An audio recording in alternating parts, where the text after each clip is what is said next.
দেখছিলেন শিরোনাম, এবার বিস্তারিত।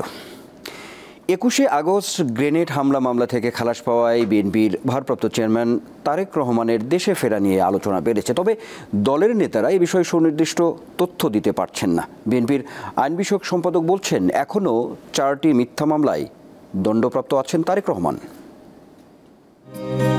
২০০৭ সালে তত্ত্বাবধায়ক সরকারের আমলে জরুরি অবস্থা জারি হওয়ার পর গ্রেপ্তার হন তারেক রহমান। পরে জামিনে মুক্তি পেয়ে সপরিবারে দেশ ছাড়েন তিনি। তার বিরুদ্ধে হওয়া ৮৪টি মামলার মধ্যে 5টিতে সাজা হয়, আর খারিজ, খালাস ও অব্যাহতি পেয়েছেন ৩৯টি মামলায়।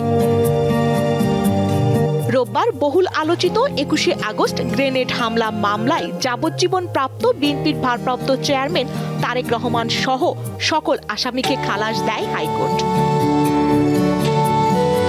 বিএনপির আইন বিষয়ক সম্পাদক ব্যারিস্টার কায়সার কামাল বলছেন, রাজনৈতিক প্রতিহিংসা থেকে তারেক রহমানের বিরুদ্ধে ভিত্তিহীন মামলা করা হয়েছে। দণ্ডপ্রাপ্ত বাকি 4 মামলাতেও ন্যায় বিচার পাবেন তিনি।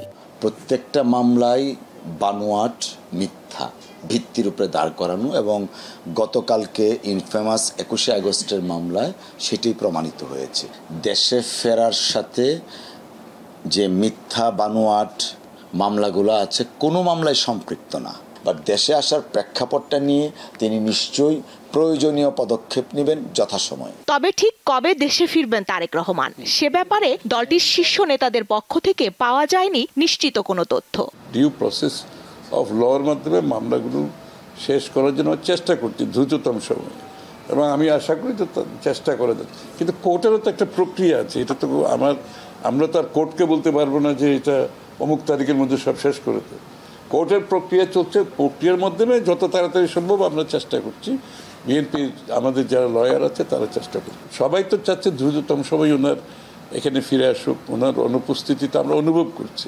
আরও 4টি মামলা তার বিরুদ্ধে রয়েছে, সবগুলোই মিথ্যা মামলা।